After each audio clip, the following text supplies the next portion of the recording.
एक बड़ा फेमस शेर है, आपने सुना होगा। बड़े बेआबरू होकर तेरे कूचे से हम निकले। बड़े बेआबरू होकर तेरे कूचे से हम निकले।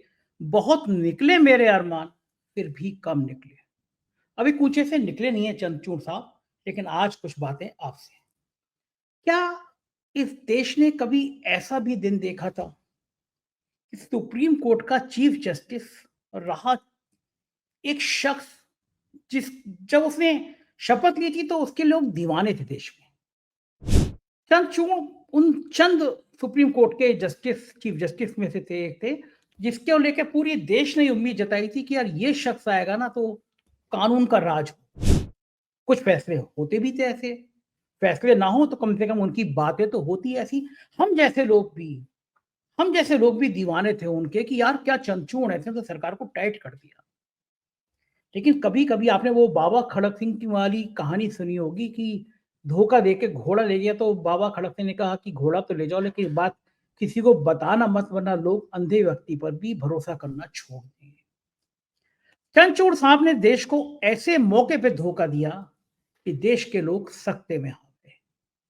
उन्हें उम्मीद नहीं थी कि जो शख्स इतनी बड़ी-बड़ी नैतिकता की बातें करता है, इतनी बड़ी-बड़ी आइडियोलॉजी की बातें करता है, वो बाद में प्रधानमंत्री जी के साथ गणेश आरती में इतना लीन हो जाएगा कि फिर समझ में आ जाएगा लोगों को कि महाराष्ट्र में राजनीति में चंद्रचूड़ ने क्या खेल किया, और बाकी कई ऐसे फैसले जिसमें साहब की सरकार फंस सकती थी, चंद्रचूड़ ने उनको कैसे बचाया। इस देश में क्या कभी ऐसा संभव होता था? कभी सुना था आपने कि सुप्रीम कोर्ट के चीफ जस्टिस रहे एक व्यक्ति के खिलाफ एक महिला यौन शोषण का आरोप लगाती हुई एक शिकायत करे? जज साहब डर जाएं, उसके कुछ दिन बाद सरकार जैसे चाहे वैसे फैसले जो सरकार को खुश कर सकते हो वो फैसले देने लगे, और बाद में वो राज्यसभा के सदस्य बन जाएं। मैं गगोई साहब की बात कर रहा हूं। उस दौर के बाद चंद्रचूड़ का आना एक सुखद अध्याय था, लेकिन अब जब परत दर परत खुल रही है तो फिर बात उनके कूचे तक जा पहुंची है। रिटायर हुए 6 महीने से ज्यादा समय बीत गया, साहब मकान खाली नहीं कर रहे। सुप्रीम कोर्ट को लिखना पड़ा सरकार को कि साहब हमारे चीफ जस्टिस रहे, ये साहब मकान खाली नहीं कर रहे। सरकारी मकान कैसे खाली होता है ये सब जानते हैं। अरे उनको तो छोड़ो, मेरा मकान सरकार ने खाली करा दिया था। लखनऊ में पत्रकारों को सरकारी मकान मिलते हैं, मुझे भी मिला हुआ था। एक दिन आम आदमी पार्टी के सांसद संजय सिंह मेरे ऑफिस में आए और कस के उन्होंने सरकार की धज्जियां उड़ाई। इंटरव्यू वायरल हुआ, सुबह सुबह राष्ट्रपति अधिकारी का फोन आया कि साहब आदेश है, मकान खाली कर दीजिए। तो सरकारी मकान कैसे खाली होता है, कैसे मिलता है, सब जानते हैं। लखनऊ में आज भी सैकड़ों पत्रकारों को मिला हुआ है, मुझे कोई शिकायत नहीं है। बाद में संदर्भ निकला तो मैंने बताया। सुप्रीम कोर्ट ने सरकार को लिखा कि साहब इनसे मकान खाली कराइए। अब आप सोचिए, जो बातें नैतिकता की बड़ी बड़ी करता था, जो शख्स कोर्ट में बैठ के सारा ज्ञान देता था, उसको कभी भी ये एहसास नहीं हुआ कि इस देश में नियम कानून उसके लिए भी हैं, घर खाली करना उसके लिए भी ज़रूरी है। और ऐसा नहीं है कि साहब चंद्रचूड़ साहब मेरे और आपकी तरह घर खाली हो जाए, छोटे से फ्लैट में, मकान में कहीं और चले जाएँ। सरकार ने रिटायरमेंट के बाद भी एक बहुत बड़ा बंगला दे रखा है। एक बंगला बने न्यारा दे रखा है। लेकिन चंद्रचूड़ साहब का दिल, दिमाग उसी बंगले में। शायद उनको लगता होगा कि इन इस बंगले में, इन जगह पे हमारे साहिब के चरण पड़े थे। विश्वगुरु हैं, जेपी नड्डा साहब कहते हैं मोदी जी विश्वगुरु हैं। अब उनके घर पे विश्वगुरु आए तो चंद्रचूड़ साहब को लगता होगा कि ये वो घर है कि जहाँ पे विश्वगुरु के एक-एक कदम पड़े थे। अब ऐसे जगह पे जहाँ संत शिरोमणि के कदम पड़े हों, मैं वो बंगला कैसे खाली कर दूँ? इस बंगले से मुझे साहिब की खुशबू आती है। इस गणेश जी के सामने वो साहिब पर आरती करते थे, मुझे वो याद आता है। मेरे ख्याल से कुछ-कुछ ऐसी बातें चंद्रचूड़ साहब के दिमाग में गूँजती होंगी, तभी उन्होंने मकान खाली नहीं किया। और आज जिस तरह से उनकी फजीयत हुई, मुझे लगता है कि जो लोग धोखा दिया करते हैं ज़िंदगी में, उनकी फजीयत ऐसे ही हुआ करती है। चंद्रचूड़ साहब ने लोगों की भावनाओं को धोखा दिया, नतीजा सबके सामने है। और अब धीरे-धीरे परत न्यायपालिका के भ्रष्टाचार की भी खुलने लगी है। लोग सवाल करने लगे हैं और मुझे तो बहुत झटका लगता है, बहुत दुःख होता है, क्योंकि इस देश में लोगों को बड़ा भरोसा है न्यायपालिका पर। अगर मेरी आपकी युद्ध हो जाएगा, मेरी आपकी लड़ाई हो जाएगी तो अभी भी हम कहेंगे मैं तुमको कोर्ट में देख लूँगा। मतलब लोगों को लगता है कि न्यायालय वो एक ऐसी जगह है जहाँ पे ईमानदारी की बात होगी, जहाँ पे विश्वास की बात होगी, जहाँ पे भरोसे की बात होगी। और जज साहब ही मैंने जूझा तो। मैं हाई कोर्ट में गया था जब कोरोना का काल जारी था और पान मसाला कंपनियों को अचानक अनुमति देगी दी गई थी पान मसाला बेचने की। और लोग खा-खा के थूक रहे थे, मर रहे थे। मैंने सरकार को नोटिस दिया था कि ये तो गलत है, लोग मर रहे हैं, पान मसाला प्रतिबंधित करिए। सरकार ने नहीं सुनी तो मैंने सोचा कि मैं इलाहाबाद हाई कोर्ट में जाके पीआईएल करूँगा। मैं अनुभव नहीं था मेरे को कि वकील-वकील कैसे किए जाते हैं। पता है लोगों ने क्या कहा?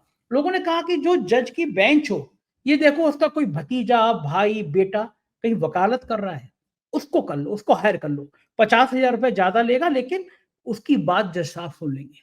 तब मुझे पता चला कि कोर्ट में भी ऐसा होता है कि जज साहब का भाई, भतीजा, बेटा काम कर रहा होता है, अगर वो वकील हो जाता है तो फैसले जल्दी हो जाते हैं। मेरे लिए सही बता रहा हूँ शॉकिंग खबर।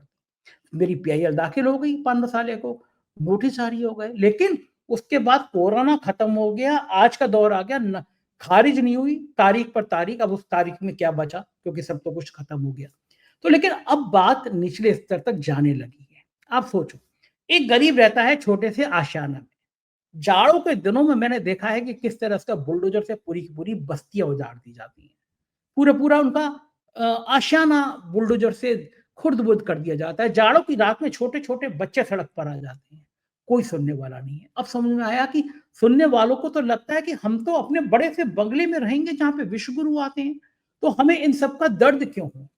आखिर यही कारण है कि बुलडोज़र से घर तोड़ने पर आदेश तो जारी हुआ कि हम ऐसी गुंडागर्दी नहीं देखने देंगे। कुछ जगह जुर्माना भी लगाया सुप्रीम कोर्ट ने, लेकिन जुर्माना तो सरकार दे देगी और आजकल के डीएम और एसएसपी पे इतना पैसा होता है कि 2-4 लाख दे देंगे, तो भी कोई फ़र्क नहीं पड़ेगा।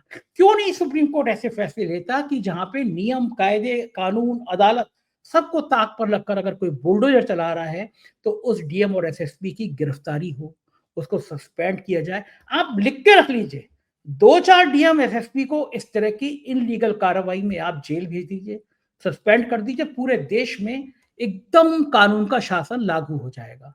लोग गलती से भी बुलडोज़र की तरफ देखेंगे नहीं।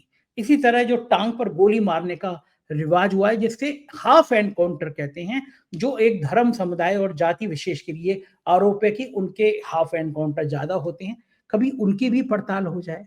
लेकिन कौन करेगा और नहीं करेगा तो समझ में आएगा। चंद्रचूड़ साहब ने एक बार पूछा था रिटायरमेंट से पहले या उसके बाद कि लोग मुझे किस तरह याद करेंगे। मुझे कहने की ज़रूरत नहीं है कि सुप्रीम कोर्ट की इस चिट्ठी के बाद कि जज साहब अपना मकान खाली कर दीजिए, इस देश के लोग उनको एक ऐसे जज के रूप में याद करेंगे, जिसने अपनी नैतिकता, जिसने अपनी मर्यादाएँ, जिसने अपने भरोसे को तोड़ दिया। इस देश के करोड़ों लोगों के अरमानों को तोड़ दिया। देश के करोड़ों लोगों के मन में एक शंका पैदा कर दी, क्या सुप्रीम कोर्ट का चीफ जस्टिस भी इस तरह भेदभाव कर सकता है? इस तरह लालच आ सकता है? आप सोचो एक बंगले का लालच, सरकारी बंगले का लालच। कहते हैं मैं सुबह 3 बजे उठ जाता हूँ। 3 बजे उठ के मैं योग, साधना, ध्यान, पूजा-पाठ करता हूँ। कैसी योग, कैसी साधना, कैसा पूजा-पाठ? जिस व्यक्ति के मन में एक बंगले को लेकर इतनी आसक्ति है, वो भी सरकारी बंगले को लेकर इतनी आसक्ति है, तो वो किसकी साधना कर रहा है, किसका पूजा-पाट कर रहा है? ये सब ढकोसला है, ये ढोंग है। हम लोग एक चेहरे पे 2 चेहरे लगाए रहते हैं। चंद्रचूड़ साहब का ये चेहरा बहुत विकृत रूप से सामने आया है और लोग जैसा सोच रहे थे कि जो गणेश जी की आरती में महामानव को बुलाया गया था, मुझे लगता है कि उनको लगता था कि महामानव जी यहाँ पे हैं, बड़ी ताकत में हैं, तो मेरा ये बंगले को कभी खाली होने नहीं देंगे। एक बंगला बने न्यारा, तो मैं शायद इसी बंगले में जीऊँगा, इसी बंगले में मरूँगा। एक सुप्रीम कोर्ट का चीफ जस्टिस खन्ना साहब आके रिटायर होके चले भी गए, बंगला नहीं मिला।